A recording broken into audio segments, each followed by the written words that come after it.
Friday, sabay-sabay tayong mag-enjoy sa morning balitaktakan. Mayat niya, ako makakasama nyo ngayong umagang ito, ang nag-iisang bumbilya sa umaga, Miss Bea. At makakasama nyo rin ngayong Friday ang nag-iisang Miss Angel Arquero. September 26 mga ka-MB, nako, sa mga nakaraang araw, bonggang-bongga nga naman talaga ang Pinoy Pride. Talagang iba ang puso ng mga Pilipino ngayon dahil na rin sa mga balita nga namang namayagpag sa ibang bansa. Umpisahan na natin yan dito sa Talaga Buzz.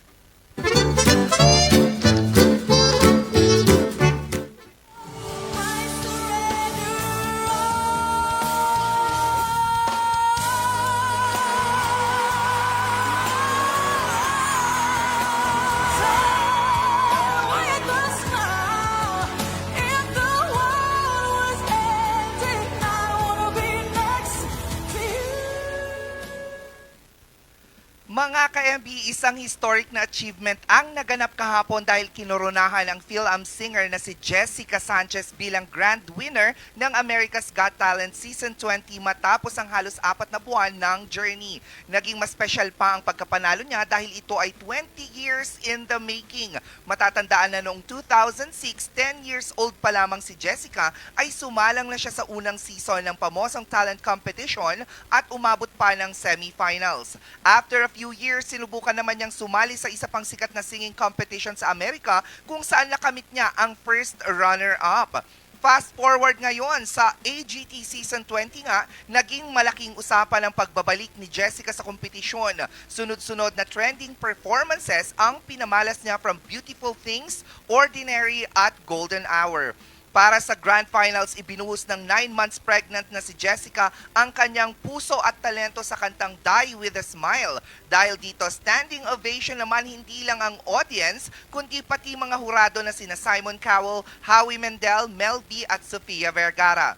Siyempre, hindi mawawala yung pagmamalaki ng mga Pinoy. Si Jessica ay Filipino-American, ipinanganak sa Amerika na may Pinay mother at Mexican father. Sa buong journey niya, kahit bata pa siya, ramdam na ang pagkakaroon ng dugong Filipino mula sa passion, determination at yung pagmamahal sa musika kahit maraming hadlang. Ngayong siya ay nanalo sa AGT, dala-dala niya ang boses at puso ng mga Pilipino sa Pilipinas at sa iba pang panig ng mundo. Ang kanyang panalo ay hindi lang para sa sarili niya, kundi para sa lahat ng taong naniniwala sa kanyang talento at pangarap.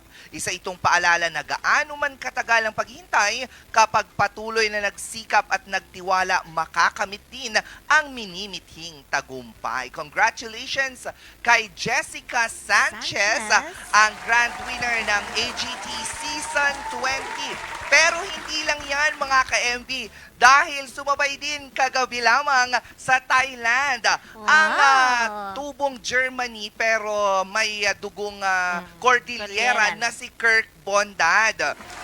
May palibagong dahilan nga para magdiwang at ipagdiwang at ganda at gilas ng Pinoy dahil ang ating pambato na si Kirk Bondad ay ang bagong Mr. International 2025.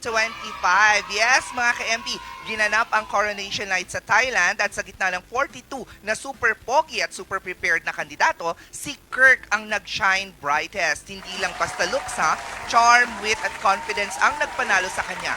At ang saya nito, ito na ang pangalawang beses na nag-uwi ng corona ang Pilipinas sa history ng pageant na to. Si Kirk, born and raised sa Baguio City, ay hindi lang modelo, fitness advocate din at wellness director. Kumbaga, Mr. Healthy Living natin yan. At alam nyo ba, pasok din siya sa top 5 sa National Costume Competition. Panalo sa looks, panalo rin sa creativity. At syempre, hindi nagpahuli ang mga fans. Trending agad ang pangalan ni Kirk online. May pa-congratulations King Kirk pa sila sa X at Facebook. Sabi nga ng iba, after 11 years, finally, bumalik na ulit ang corona sa Pilipinas. So what's next for Kirk? Siguradong mas maraming endorsements, travels at charity events. At syempre, mas maraming kilig moments para sa fans. Kaya cheers to you, Kirk! Salamat sa pag-represent ng Pilipinas with pride, passion, at abs. Este class pala. Grabe, back to back Diba? win. Nakakatuwa, di ba? Parang kahapon ng gabi.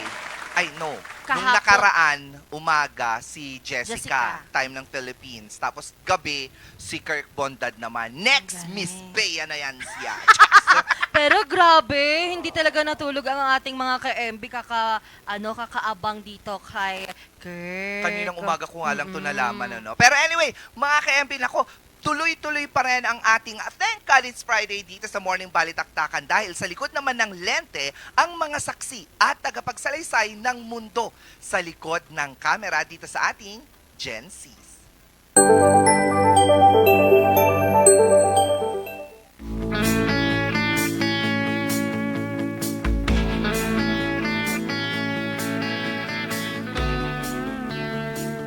Sa bawat eksena, mapapelikula o video, may mga taong masasabi rin nating talentado, ngunit hindi lang napapansin.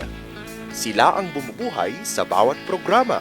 Kaya ngayon, oras na para sila naman ang ating kilalanin. Pero bago yun, Hi! Ako si Mark Balvin, ang University of Perpetual System, Isabela Campus. At ngayon, sila naman ang bigyan natin ng spotlight. Sino sila? Wait lang. Ang mga tao sa likod ng mga lente. Ito ang Gen Z!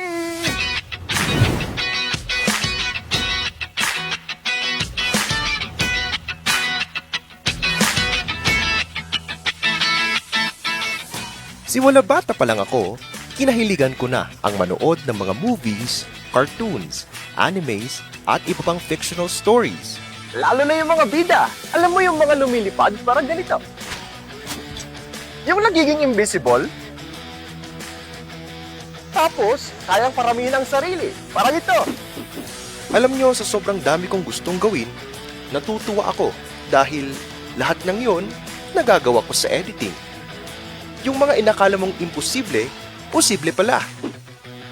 Pero habang tumatagal, hindi lamang ako nahook sa kwento, kundi kung paano ito nabuo.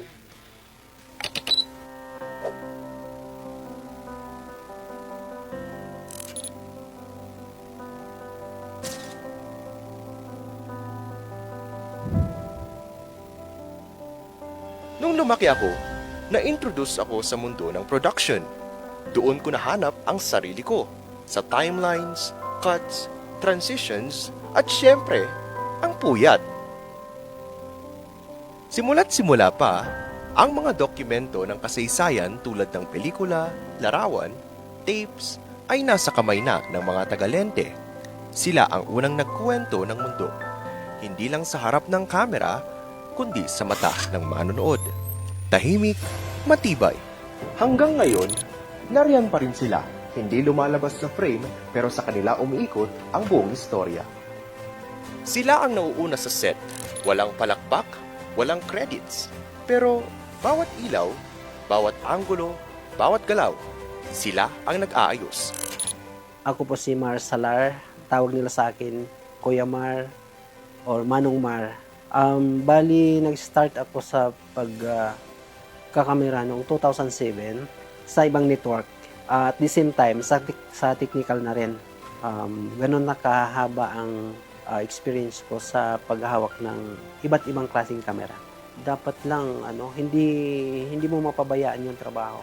Halimbawa, kagaya sa akin, matanda na ako. Sa pagiging, enthusiast ka doon sa ginagawa mo, enthusiast ka doon sa mga bagong gamit, kasi ang camera ay nag-i-evolve yan. So, dapat, huwag kang tumigil doon sa alam mo. Kasi kailangan mo rin i-explore yung mga bagong gamit at saka yung mga bagong nagawa ng mga kasama. Habang ang iba ay nakatutok sa ganda ng kulay at forma, sila naman hinahabol ang katotohanan sa bawat kuha. Bitbit ang kamera sa init, sa ulan, at sa gitna ng ingay ng mundo. Ako nga pala si Troy Harvey Paragison at nagsimula ako ng photojournalism simula nung grade 9 student ako at tinuloy ko lang dito sa college. Nagkaroon ako ng camera sa pamamagitan ng pag-iipon para lang makapag-produce ng sarili kong camera. Napakasaya kasi hindi lang nagagawa mo yung passion mo kundi nagagawa mo rin yung duty mo as isang photojournalism o isang photojournalist na ilahad kung ano yung mga nangyayari sa ating paaralan. Para sa akin, blessing siya kasi hindi tayo yung nakikita, pero tayo yung nandun para makita kung ano yung nangyayari. Sabihin na natin mahirap talaga ang buhay. Hindi naman lahat ng tao kayang bumili ng camera, pero kung gusto mo talaga na maging photojournalist, huwag kang sumukong mangarap. May oras para sa lahat ng bagay. At syempre, hindi rin mawawala ang mga nauna sa atin. Mga kamay na marunong dumama ng bigat ng kamera, mga matang sanay maghanap ng kwento sa bawat sulok ng kalsada. Bawat kuha nila may kasamang piraso ng buhay at karanasan. Doming Mendoza, 53 years akong photographer. Mula nung lumawas ang cellphone, humina ang hanap buhay namin. Noon kasi walang cellphone, yung mga box camera lang. Ayun, medyo malakas yung konti. Pero nung naging digital na, nagsilabasa ng mga cellphone. Ayun, pa-picture kami, may cellphone kami. Sabihin na gano'n. Siyempre, okay lang. Sabi ko naman, ano lang. Siyempre, medyo alungkot ng konti. Walang maiuwi sa bahay, gano'n. Kung minsan, pag inalok mo, mayroon pang suplada. Ganon. Kung minsan naman, may bait. Pag alok mo ganon, sige po, picture kami. Ganon. Kung makahanap ng kwan, may pambili ng ano man dyan, kailangan sa bahay. Ganon. Sila ang bumubuo ng bawat eksenang hindi lang natin napapansin. Si Sir Mar na patuloy ang alab sa likod ng kamera. Si Troy na laging handang magkwento sa pamamagitan ng larawan. At si Lolo Domeng na nananatiling matatag sa kabila ng humihinang kita. Pero ang kwento nila, bihirang masambit. As a Gen Z, mas malinaw na sa akin na sa likod ng bawat kuha, bawat eksena, bawat emosyon, may mga pusong tahimik lang na gumagalaw. Sila ang tunay na bayani ng ating kwento. Hindi man sila humaharap sa spotlight, pero sila ang liwanag ng bawat frame. Ganun talaga, ganun ang buhay ng isang cameraman. Parang hindi mo siya aasahan na papansinin ka ng marami, papansinin ka ng mga ini-interview mo, ini-interview ng reporter mo. Kasi ang focus nila is doon sa issue at nakatuon din sila doon sa tinatanong ng reporter. Sa kanila ko natutunan na ang pinakamagandang kwento ay hindi lang nakikita, kundi ito ay nararamdaman.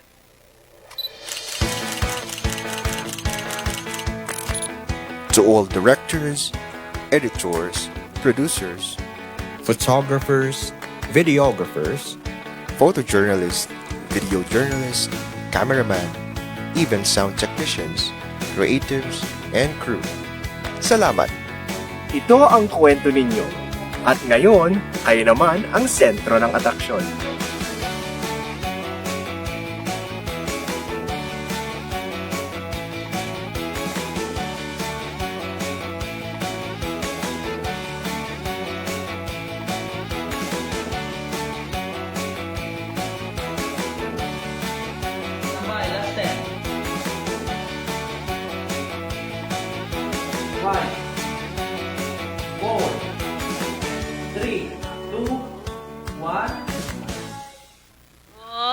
Diba? Sa grabe. likod ng mga lente by Mark Chrysler Balbin from the University of Perpetual Health Systems, Laguna, Isabela Campus. Isang magandang umaga sa iyo.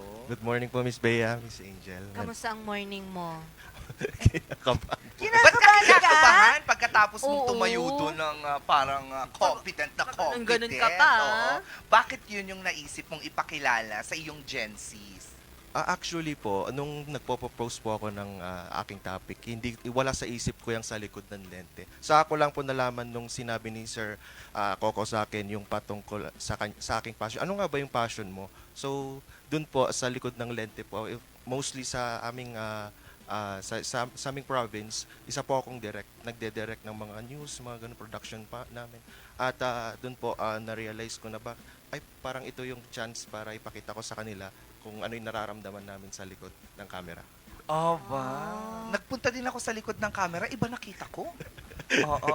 Anyway, ikaw talaga, sa likod ka talaga ng lente. Opo, madalas po kasi yun po yung gawain ko. Kahit na gusto kong humarap sa camera, mas preferable pa na Oo nga. Oo nga Oo nga, eh. halata nga. Kabadong-kabado ka talaga. Oo, Oo. nanginginig ka. Oo. Exhaling Huminga ka. ka muna. Oo, isipin mong nasa likod ka lamang ng mga Tama. lente. Kasi hindi po kami sanay na nasa harap ng camera. So since nasa likod nga kami, iba yung feeling po kasi Miss Bea. Totoo ba? Opo. Ano ba yung parang pinagkaiba ng nasa harap tas nasa likod? Base naman po sa aking na-interview, gaya ni Sir Mar, nahihiya siya.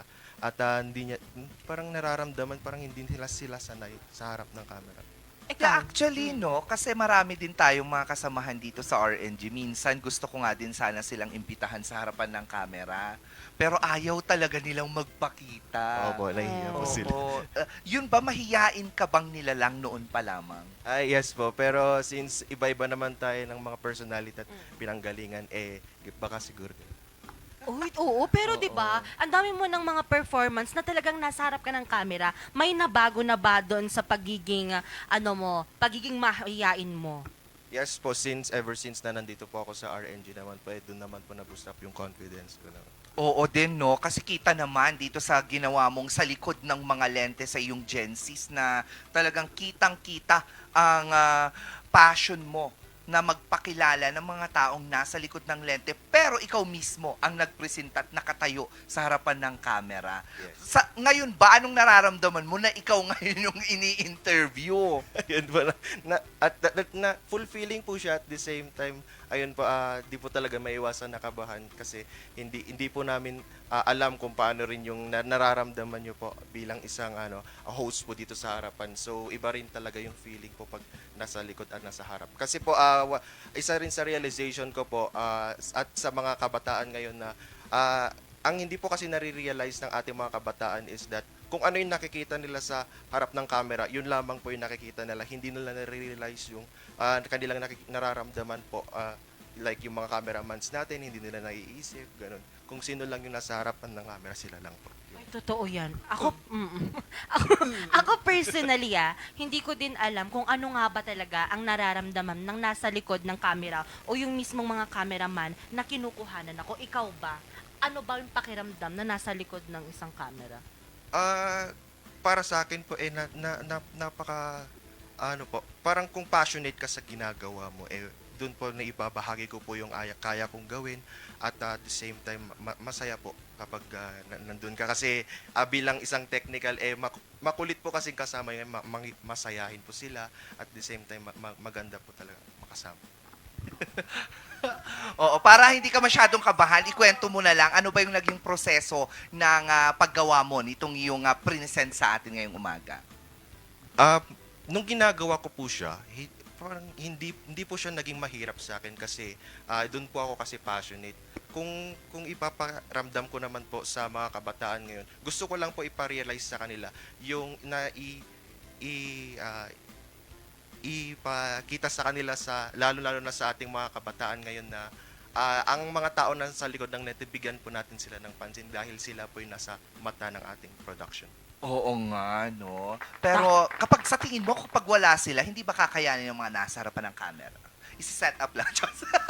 Opo, kasi sila po kasi yung bumubuhay ng Totoo. production. Tapos, sa editing ka na rin, no? Yes po. Oo. Ano yung nakikita mo na pagkakaiba ng editing style noon sa mga kabataan tulad mo ngayon?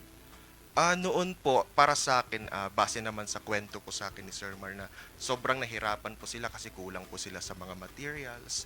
And ngayon, nasa digital age na po tayo, sobrang dali na lang po mag-edit. Parang nandun na lahat ng mga resources nyo.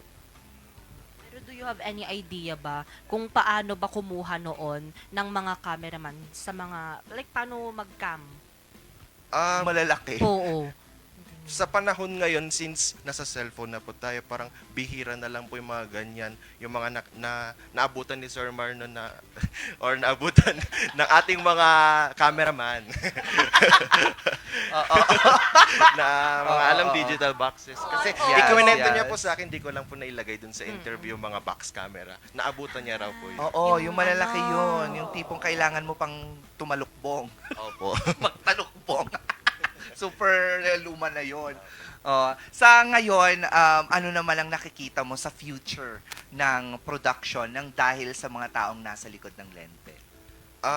Sa future po, alam ko mas sana maging ma-realize din ng ating mga kabataan na itong mga production na nasa likod ng mga lente ay sana i-appreciate po natin yung kanilang ginagawa kasi hindi biro po yung mga ganitong klaseng mga ginagawa nila kasi sobrang hirap. Alam ko minsan minsan nagkakagulo din sila at kahit papaano nagagawan pa rin nila ng paraan.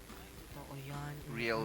And do you think this Gensis ignited your passion to become a media personal in the future? Huh? Yes po. Mas na-boost up po yung aking confidence and lahat po ng mga bagay na naaral ko dito, in-apply ko po lahat po. Ay, nako, parang feeling ko makikita ka namin minsan. O one Sana day po. sa telebisyon, nakatayo na, hindi lamang sa likod ng mga lente, pero ikaw nang papalit kay Mark Logan. Uy, totoo, alam mo, ang galing-galing Oo, mo ang sa ganda ng mga boses mo. output mo, ang galing-galing. Oo, ang Thank ganda you pa so ng much, boses mo. Oo. Isang sample nga dyan, kwento ng mga kabataan. Hindi, eme. Baka may nais kang pasalamatan at batiin ngayong umaga? Gusto ko pong pasalamatan yung mga taong na-interview ko po, lalo po. Una-una po sa lahat, sina Sir Mar, sina Troy, at si Lolo Doming sa pagbahagi ng kanilang istorya. At sa mga tao din po na tumulong po sa akin behind the camera sa paggawa ko man ng Gensis ko. Hindi ko man po kayo maisa-isa ngayon, syempre sobrang dami nyo. Papasalamat po ako ng taus-puso sa inyong efforts, sa time, at sa pagbibigay nyo po ng Platform. Siyempre, shoutout na rin natin yung naisingit na si Marshall Alejo. Oo, Marshall! nasingit siya doon. Hello, nasa maayos kang kalag. Ano ba yan? Ako tuloy nahiya. Oo, parang gusto ko na rin mapunta sa likod ng mga lente. Wala ka lang ibang Oo. shoutout? Family, friends. Oo. And of course, I wanted to shout out my friends from the Perpetual Gazette. At yung kasama ko ngayon, si Louis J. Catolos. Isa po siyang video journalist din. Mahihain na kagaya ko. And ayun po sa family ko po. To my mother and father. And, Yes. And to all my friends. Yun lang. And sabi mo, hindi mo kayang isa-isahin kanina yung mga tumulong. Yes. Alam ko may kaya mo dong isahin eh. Hindi mo na naman tumulong din sa'yo Mm. habang nandun sa Burnham. Siningit mo pa doon. Kita lang. Ayan po. Sige, ako na nga lang magpapangalan. Hindi, eme lang. Thank you very much once again, Mark Balbin of the University of Perpetual Health Systems Laguna, Isabela Campus. Katulad nga ng sabi natin kanina, ako mga ka-MP Pinoy pride nga naman talaga for today's video. Pero ayan, alright. Alam mo yan? Ganun ka ba? Parinig naman ako na ganun, tapos ganyan na ano. Ayan, alright. Diba? To be honest, kailangan na nating magdala ng mga maleta. Oo. Maya-maya, para mamasyal. Oo. Kasi kailangan din nating mamasyal minsan, pumunta sa mga lugar na hindi pa natin napupuntahan. Alam mo ba yan? Hindi po. Nagmamaleta ka ba? Yes po. Nakamaleta nga po ako Ngayon? pagpunta dito. Oh, Really? Hindi, doon sa ano. Tapos 2 araw ka lang. Opo. maleta, hindi Maleta. bag. Mas reliable na po kasi. Sa bagay, Ay, mas oo reliable. At saka maganda yun. Opo. Oo, Kain kasi mo lang. kailangan ng, anong tawag ito, pasalubong. Talaga. Diba? Yun yung paglalagyan natin. Pero ang mas maipapasalubong mo talaga sa inyong probinsya ay yung mga natutunan mong aral at mga balitang nakalap. Totoo Yan. yan. Kaya naman, maya-maya sa ating pagbabalik mga ka-MP, ang mga balitang tinutukan naman ng RNG News. Kung saan sa bayan po ng Itogon, ang mga residente po dyan nangangamba po dahil po dun sa epekto po ng nagdaang bagyong Nando, gumuho po yung isang parte po ng bundok sa bayan po ng Itogon. At hindi lang po yan, dahil po sa pagpapatuloy po ng hearing po ng Senate Blue Ribbon Committee patungkol po sa mga maanumalyang flood control project, nadawit po dito ang pangalan po ng Benguet Congressman na si Eric Yap. At hindi lang po yan mga ka-MB, dahil pag-good news naman tayo, dahil sa bayan naman po ng La Trinidad, naggunita po sila ng kanilang Tourism Week kung saan itinampok nilang iba't ibang mga pagkain at gawa ng ating mga lokal. At hindi lang yan, dahil sa pagbabalik din natin, makikilala natin ang salitang Irish Twins. Ito nga ba ay nagmula sa bansang Ireland? At hindi lang yan, dahil marami tayong mga kinakain ngayon na akala natin nagiging dahilan ng pagsakit ng ating mga tuhod. Yung pagkain ng sitaw, kilala ko yung karamihan ng mga kumakain ng mga tawag dito, buto-buto dito, kinaumagahan, hindi naman na nakakapaglakad ng maayos. Totoo nga ba ito? Nako, aalamin natin yan sa pagbabalik ng Morning Balitaktakan!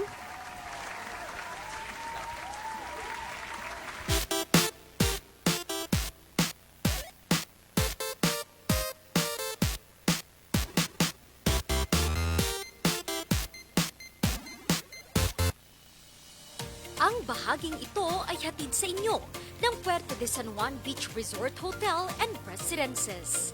Puerto de San Juan Beach Resort Hotel and Residences, a high-end and exclusive residential enclave and boutique luxury resort located at the heart of San Juan La Union, the surfing capital of Northern Philippines. Ang bahaging ito ay hatid sa inyo ng Homebound Furniture Plus. Offers home, outer, office, and customized furniture. Located at ground floor Centerpoint Plaza, Pakaking Central Marcos Highway, Baguio City. Visit now. Chase your beauty or passion. Have your hair chased, style that makes a statement. Located at the Outlet 1 Assumption Road, Baguio City. You may contact us via 0917-188-6877.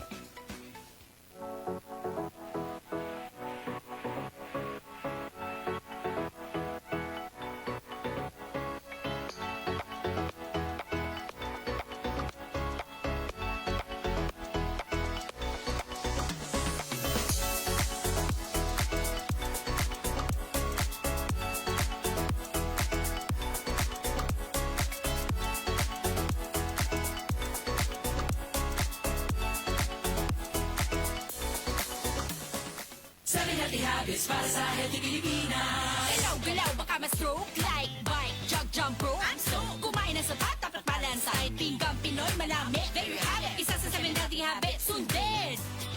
Do it na yan. Kalusugan ay unahin at mga nahin ng mamamayan.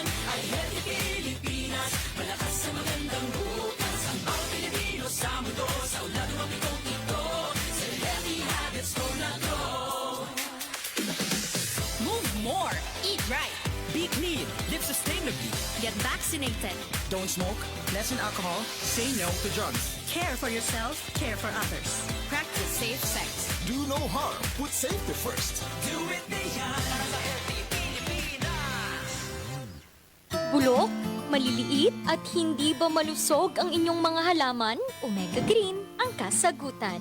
Ihalo lang ang 2 kutsara nito sa isang maliit na container at kaunting tubig. Pagkatapos ay ihalo sa knapsack sprayer at pwede na itong ispray sa mga pananim. Meron itong nitrogen, phosphorus, magnesium, copper at zinc na tumutulong sa pagpapaganda at pagpapabilis ng tubo, pagpapanatili ng nutrisyon, mas malagong mga dahon at panlaban sa mga sakit ng mga halaman. Hindi rin ito nakasasama sa kapaligiran. Pwede rin ito sa kahit anong klase ng halaman, mapa-highland crops o lowland crops. Omega Green by Encam Agri-Marketing, the ultimate friend of farmers.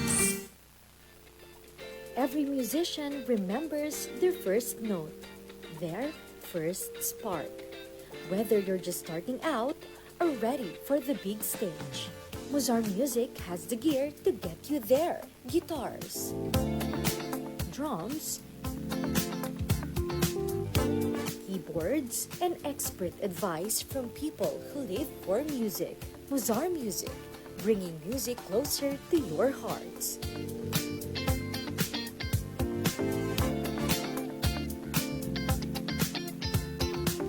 Muzar Music since 1976.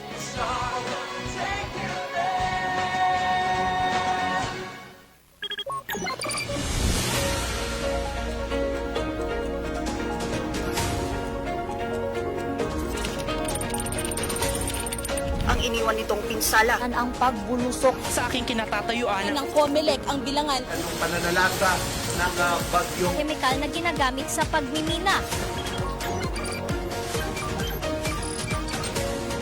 na makakapagpabuti sa buhay. Ito ang dating tennis court ng Baguio Athletic Board. ng El Nino na nararanasan. Sasakyan dito sa bangin. ng matumba ang poste Ang posibleng pagbuho ng bundok. mula sa news center ng RNG Luzon. Ito ang Luzon Headlines.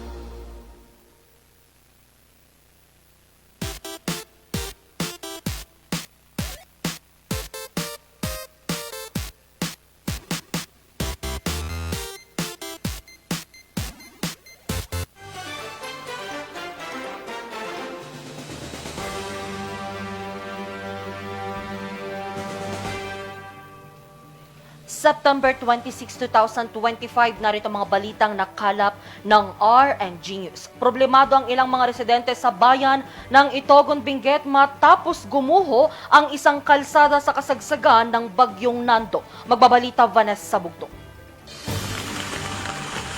Hindi makatawid ang tao. Problemado ang mga residente sa Sitio Goldfield sa Barangay Poblasyon, Itogon, Benguet. Ang kalsada kasi nila sa lugar naputol matapos gumuho ang parte ng bundok na ito noong kasagsagan ng superbagyong Nando. Grabe na yung nangyari. Kami din yung gumawa ng mga tulay dito pero ngayon nawala na. Ayon sa mga residente, nauna nang naitalang pagguho sa lugar noong kasagsagan ng bagyong Emong. Mahirap po kasi maraming mga estudyante na nag-aaral dito. Saka kalayo pa yung aralan kung magra-round pa sila. Saan po ba sila dadaan pagka ganito pong close? Doon pa na sa tram, ma'am. Mag-round sila sa Midas.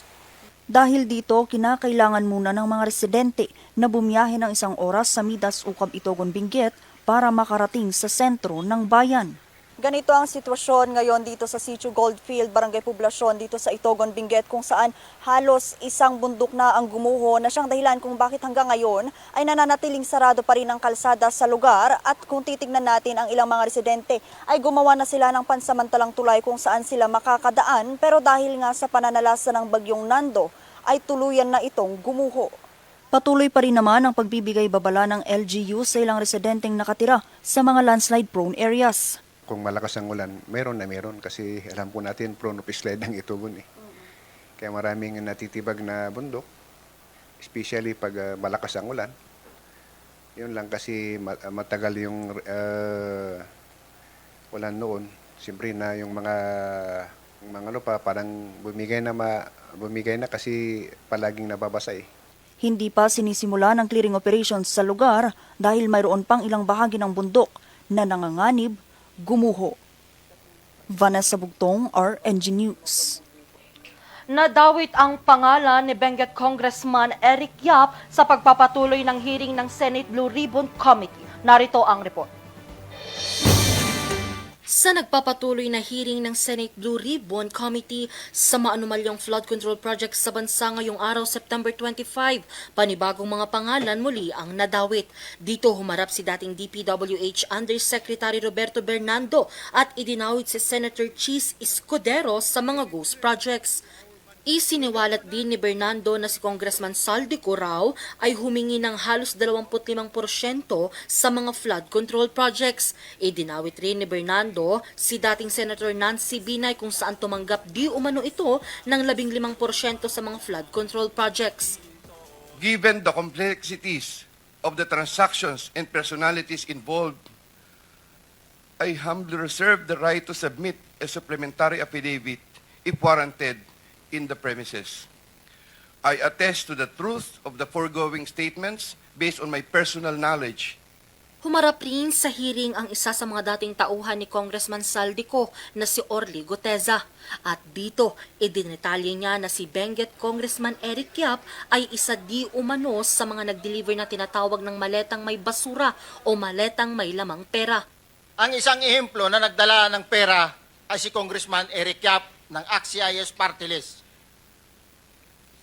46 na malita ang dala niya sa bahay ni Congressman Saldico sa Valle Verde 6. Doon ko po na aktuhan si Congressman Yap na siya mismo ang nag-deliver doon sa Valle Verde 6 ng 46 na malita na naglalaman ng yung level kasi ng malita may nakalagay na post 8, may nakasulat na 48 siya eh. Pagkatapos nung binuhat na namin yung maleta na yon, inilagay doon sa bahay, binubuksan ni Paul yun, saka binibilang. Ilang minuto lang matapos madawit ang pangalan ni Yap, naglabas ito agad ng pahayag sa social media. Dito mariing itinanggi ng mambabatas ang mga ibinibintang sa kanya. Anya kailanman ay hindi raw ito tumanggap o nag-utos na mag-deliver ng pera tungkol sa mga flood control projects. Dagdag pa ng mambabatas, handa niyang harapin si Orly sa tamang forum at sa ilalim ng tamang proceedings kung saan igagalang ang kanyang karapatan. Anya ang paglilingkod lamang sa publiko, ang kanyang gabay sa pagtatrabaho at hindi pansariling interes. Dagdag pa niya, mananaig din sa huliang hustisya at katotohanan at mabubunyag din daw kung sino talaga ang mga tunay na mga nagnakaw sa kaban ng bayan. Angel Arquero, RNG News. Tampok sa Tourism Week ng Bayan ng La Trinidad ang iba't ibang produkto at kultura. May kwento si Ron Marana.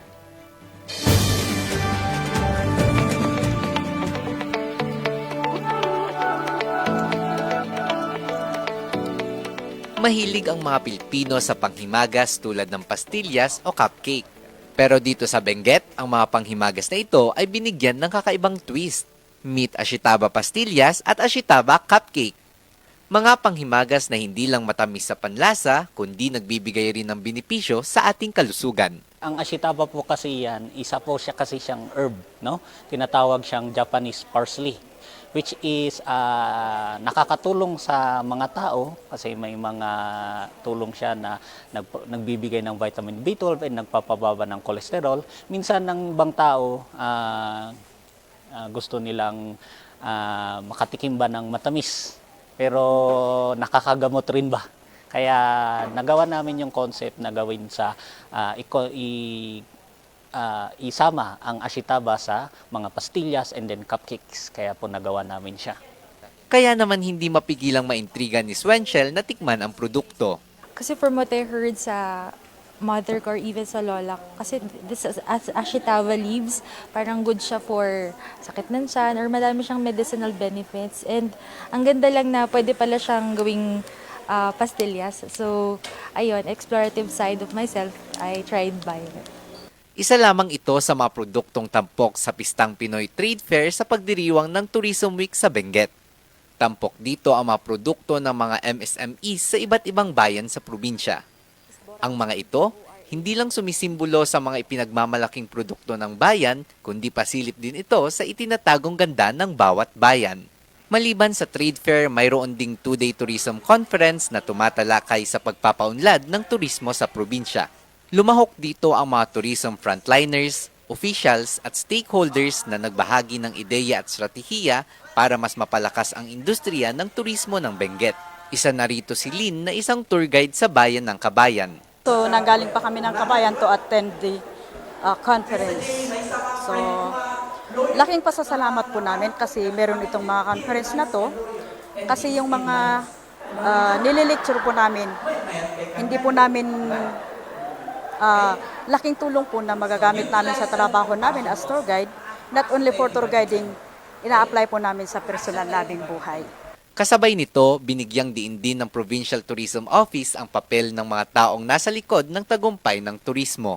Yung Tourism Week natin dito sa Benguet, of course, this is not just in support to the national tourism celebration, kundi it is also a week for us to recognize our tourism frontliners, our tourism partners na sila po yung partner natin na nagsusupport para sa iaangat ng tourism industry dito sa province. Siguro ang pinaka-importante dito na i-highlight natin yung support ng provincial government together with municipalities. Because after all, ang tourism hindi lang beautiful sights, it also involves people. So one way of promotion is empowering the people right here in the province of Benguet. Magpapatuloy ang Pistang Pinoy Trade Fair hanggang sa October 3. Tema ng selebrasyon ngayong taon ay Tourism and Sustainable Transformation. Ron Maranan, R&G News. At yan ang mga balitang nakalap ng R&G News. Abangan mo mamayang alas 5:45 ang maiinit at nagbabagang mga balitang hatid ng Luzon Headlines. Muli ako si Angel Arquero para sa Morning Balitaan. Magbabalik ang Morning Balitaktakan. Magandang umaga sa ating lahat.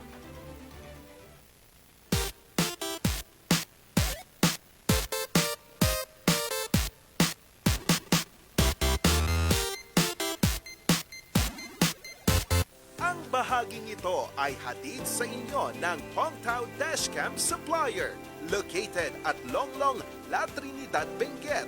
Hongtao, para sa mga kailangan ng inyong sasakyan. Ang bahaging ito ay hatid sa inyo ng 2.188 Cafe, located at Ridgewood Hotel Mabuhay Accommodation at 17 Julian Felipe Street, Barangay Luwalhati, Baguio City. At ng Brizzle Ridge Cafe, located at Brizzle Ridge Residences Condominiums, Pacdal via Ambuclaw Road, open from 7 a.m. to 6 p.m. Maaari nyo silang i-contact sa 0906-058-4232. Surf to Sawa with the most affordable prepaid fiber to home, powered by Converge. Enjoy unlimited internet for just 700 pesos a month. Walang lock-in period or kontrata. Napakamura at 4 pesos daily only. Mabilis at available nationwide. Visit us today at the ground floor of Baguio Methodist Building, Marcos Highway, in front of BGH Flyover, or like and visit our Facebook page, Highland Internet Surf to Sawa.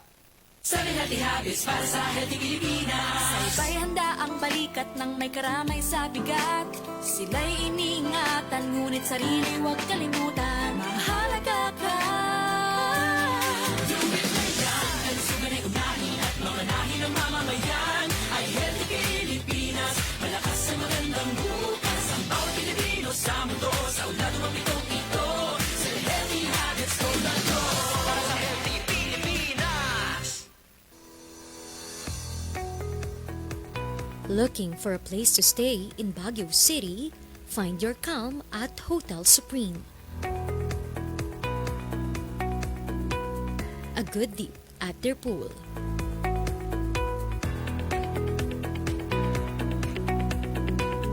Clean and comfortable rooms with a view.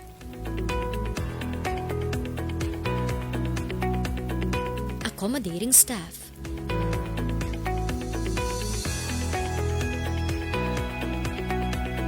You can also enjoy a sip of coffee at their coffee shop. Good food for a good mood at their restaurants.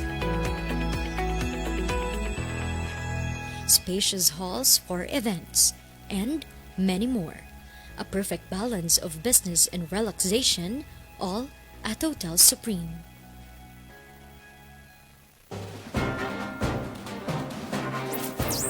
Magandang tanghali sa ating lahat at welcome ho dito sa ating programang Hotspot ngayong ika-15 ng ng PDEA at pati na rin ng PNP. Babantayan dito ay yung talagang mga aftershock.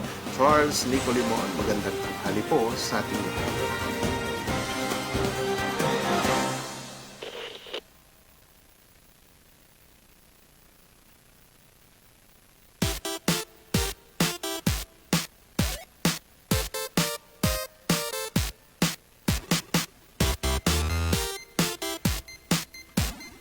At nagbabalik ang Morning Balitaktakan. Ako mga ka-MB, Irish Twins, ang phenomenon. Ayun. Ang phenomenon ng magkapatid na magkasunod ang edad. Paano ito? Alamin sa Share Mo To.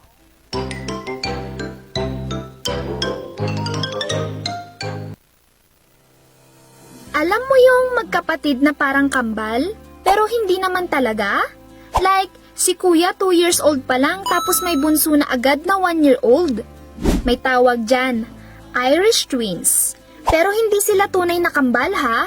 Kaya, ano nga ba ang Irish twins? Ang Irish twins ay magkapatid na ipinanganak ng hindi lalampas sa 12 buwan ang pagitan. Iisang nanay, magkaibang pagbubuntis, pero halos sabay lumabas. Hindi sila twins in the medical sense, pero parang sabay lumaki.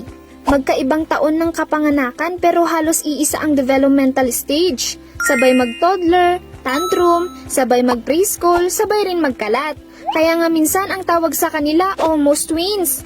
Saan nagmula ang term na Irish twins? Ang term na Irish twins ay lumitaw noong late 1800s sa United States. At oo, originally medyo derogatory o insulting ang gamit nito. Ginamit ito para imak ang Irish Catholic immigrants, lalo na sa Amerika at Britain, na madalas magkaroon ng sunod-sunod na anak. Bakit?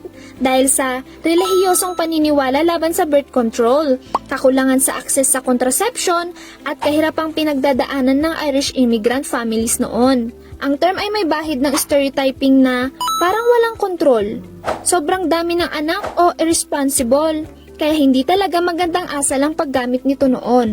Walang tiyak na individual ang nakatalang unang gumamit ng term. Paano ito ginagamit ngayon? Ngayon nabigyan na ito ng reclaim meaning. May mga pamilya na ginagamit ito ng may pagmamahal at pagmamalaki. Para sa kanila, hindi ito insulto kundi badge of closeness. Magkapatid na halos sabay lumaki kaya madalas, best friends, worst enemies, at official taga-sumbong ng isa't isa. Pero kahit cute sa labas, challenge ito para sa mga magulang. Pero syempre, double rin ang yakap at halakhak. So next time may kakilala kang Irish twins, wag agad silang sabihang ay late twin ka lang. Hindi man sila tunay na kambal. Pero minsan mas solid pa ang band nila kaysa sa mga totoong twins. Irish twins, hindi kambal, pero halos sabay sa buhay. Ganun pala ang Irish twins, ano? Yung tipong nagkasunod lang sila, isang taon yung gap, tapos sabay silang lumaki. Tapos ngayon, mas madami pa silang bond kesa sa mga magkakapatid na 10 years ang gap. May mga kakilala akong ganun 10 years yung gap Pagitan? nila. Oo, parang ang tagal. Ba? Ay, meron yung iba yung akala nila anak na nila yung bunso nila. Meron yung gano'n. Sa real yan. Pero medyo masakit yata yan para sa mga magulang, lalo na pag may iniinda sa tuhod. Yung sabay silang habulin, lalo na pag natakbo sila. Ay! Meron akong kakilalang maraming ganyan. Wala pang anak, pero yung tuhod nila, mga paapa nila, masakit na. Dahil din daw yan sa mga kinakain nila, mga sitaw-sitaw, mga buto-buto, munggo-munggo. Kaya pala umaatras ka, Sir Mar, ha? Di, bala ko mga ka-MB, may katotohanan ba yan? Kasi sa susunod natin mapapanood, sitaw sa pinggan. Sakit nga daw ba sa tuhod? May katotohanan ba ito? O isang paniniwala lamang? Dito sa Fact na Fact.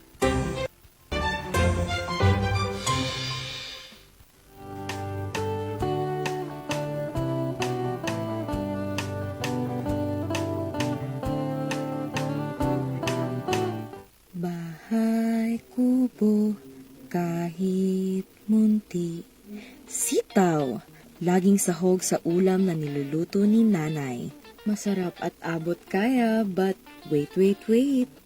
May mga iilang nagsasabing huwag kakain ng sitaw dahil sasakit ang tuhod mo. Totoo nga ba ito? Ayon sa mga eksperto, walang scientific evidence na nagpapatunay na ang sitaw ay direktang nagsasanhi ng pananakit ng tuhod. Isa lamang sa mga lumang paniniwala o folk myth na hanggang ngayon ay may iilan pa ring naniniwala rito. Sa katunayan, it contains a lot of nutrition and benefits. Ano nga ba mga ito? Sitaw belongs to the legumes family, mga gulay na kilala sa mataas na fiber at anti-inflammatory contents that actually prevents arthritis from flaring up. Ang sitaw ay mayaman sa vitamins, fiber, pati na rin sa calcium at phosphorus that contributes to strengthen the immune system and our overall health. Ang pagsakit ng mga joints o kasukasuan ay maaaring dahil sa ibang factors such as obesity, age, lack of exercise, or diagnosed conditions like arthritis at dahil hindi sa pagkain ng sitaw. Instead of trying to avoid eating sitaw, why not try to include it sa inyong balanced diet dahil it helps in boosting your metabolism and ease your bowel movements. At ngayong alam mo na, don't let anyone stop you from eating sitaw. Don't be shy na ipaluto kay nanay dahil hindi na masakit sa bulsa, hindi pa masakit sa tuhod. Always remember to eat your veggies.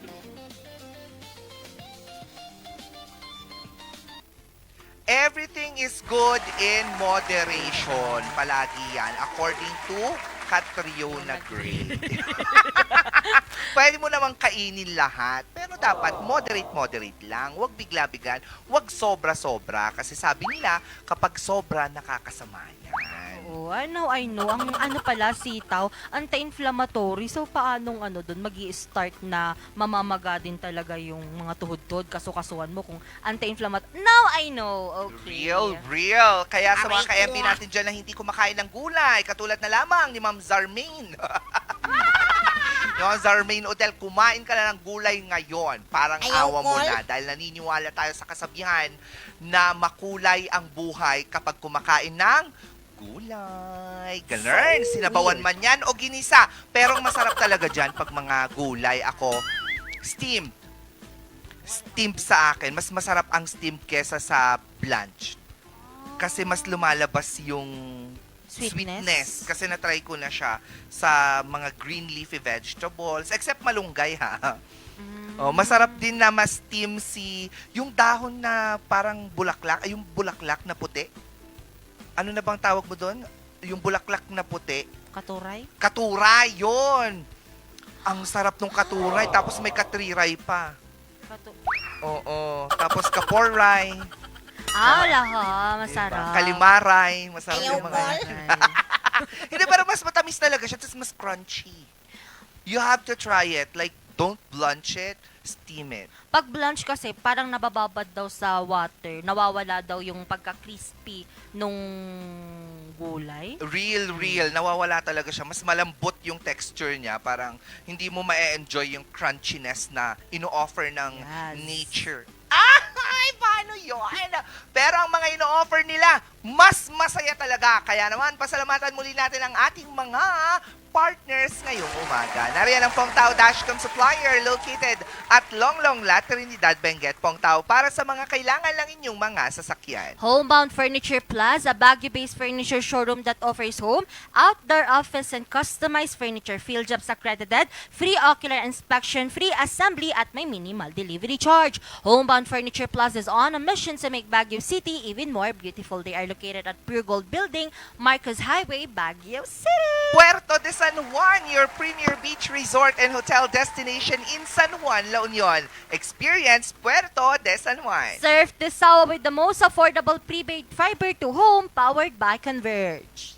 And Basis Conversion and Development Authority, a prime mover of national development, we transform former military bases and properties into premier centers of economic growth. 2.28 Cafe, located at Ridgewood Hotel Mabuhay Accommodation at number 17 Julian Felipe Street, Barangay Luwalhati, Baguio City. Bristol Ridge Cafe, located at Bristol Ridge Residences Condominiums, Pacdal via Ambuclao Road. Open from 7 a.m. to 6 p.m. Maaari nyo po silang i-contact sa 0906-058-4232. Skinlace, providing standard patient care and management equipped with up-to-date aesthetic treatments and FDA-approved laser machines in the aesthetic industry, conducting a thorough skin analysis using the skin imaging technique for a clear recommendation that is specifically designed for your skin condition to get a better result. Skinlace Crafting, timeless beauty. Chase, your beauty, our passion. Have your hair chased. Style that makes a statement, located at the Outlet 1 Assumption Road, Baguio City. Contact them via 0917-188-6877. Thank you very much. At ngayon naman, pagbati sa mga nagsiselebrate ng kanilang kaarawan. Happy birthday kay Von Medel. Bonsky na lang, Bonsky Medel. Oo, nariyan siya sa ibang bansa ngayon. Oh. Happy birthday, Pogi. At syempre, si Claire Paulo. Happy birthday sa you, girl. I miss you so much. I hope you can visit Baguio very, very soon. Ayan, happy birthday po sa lahat po ng nagba-birthday ngayong araw. At ilang araw na nga lang ba bago mag-Pasko?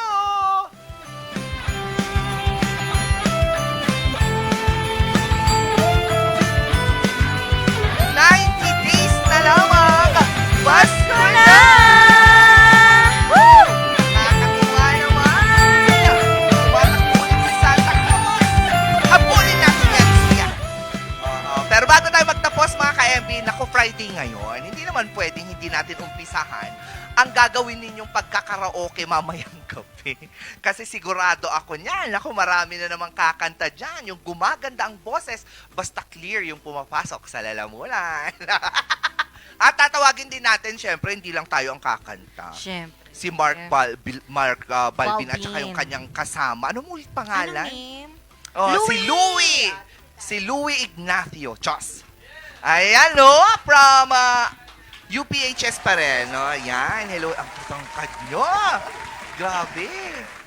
Akala ko matangkad na ako. Anong height mo, Tatangkad Louie? pala sa akin. 5'10 po. 5'10"? Ay, 5 ikaw. 5'9 po. Pareho tayo. Oo nga. Ay, oo nga. Pareho tayong 5'9". Pero pagka tabi mo palang 5'9", parang ang liit ko. Parang magkasing. Oo. Anyway, mga ka-MB, ito, anong bang kakantahin natin sa katagahan ng Swig Soylid?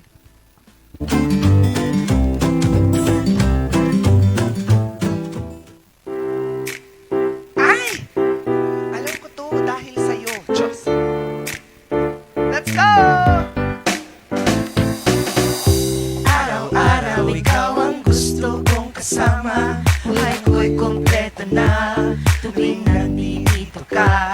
Sa tabi ko, aking giliw, di pa din ako makapaniwala na ang dati kong pangarap ay katotohanan na. Ikaw ang tanging inspirasyon at basta't nandito ka, ako'y liligaya. Dahil sa'yo ako'y matapang, dahil sa'yo ako'y lalaban, para sa'yo magmamahal na walang katapusan. Dahil sa'yo mayroong pangarap, mamahal ko sa'yo'y tapat, para sa'yo magmamahal na higit pa sa sapat. Gawin ko ang lahat para lang sa'yo sinta, basta't nandito ka, ako'y liligaya.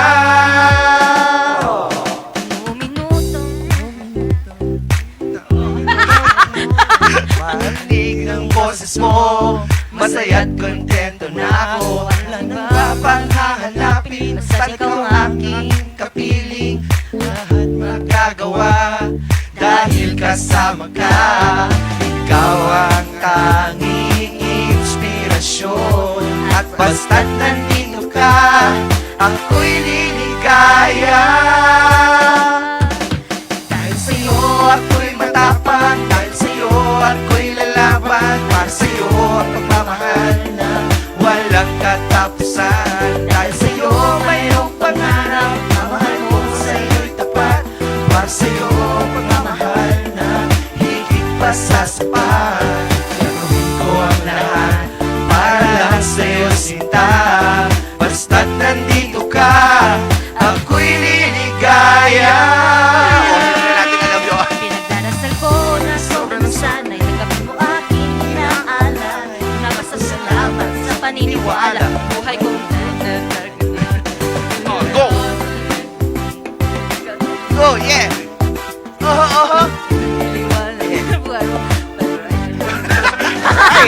Ikaw ang tanging inspirasyon sa bawat araw na hati. Gagawin ko ang lahat para lang sa'yo sinta, basta't nandito ka, ako'y liligaya. Ay, wala pa. Dahil sa'yo ako'y matapang, dahil sa'yo ako'y lalaban, para sa'yo ang pagmamahal na walang katapusan. Dahil sa'yo ay iyong pangarap, pagmamahal mo sa'yo'y tapat, para sa'yo ang sasapat. Gagawin ko ang lahat para lang sa'yo, sinta. Basta't nandito ka, ako'y ligaya.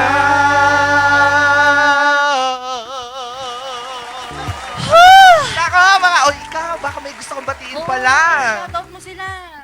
Nais ko pong batiin yung publication namin na University of Perpetual Health. Perpetual Gazette of the University of Perpetual Health Isabela Campus. Also to my department, College of Information Technology and Engineering. And also to my family and my love. Sino si May Love? May love ka? Wala. Ay, maniwala sa'yo. Naku mga ka-MB, isang masayang linggo ang pinagsamahan na naman natin dito sa Morning Balik Taktakan. Siguradong sa susunod na linggo, ma-e-excite pa kayo sa mga inihanda at ihahanda pa ng Morning Balik Taktakan. Muli nakasama niyo na naman ang nag-iisang bubili sa umaga, Miss. At nakasama niyo rin ang nag-iisang chababa girl ng RNG, Miss Angel Arquette. Mga ka-MB, magkita-kita ulit tayo next week dito pa rin sa Masaya. Very inspirational at very inspiring. Tama nga, very inspiring. At ano yung isa? Very informative. Ayun pala, na Morning Balitaktakan! Bayan niya! Have a wonderful weekend!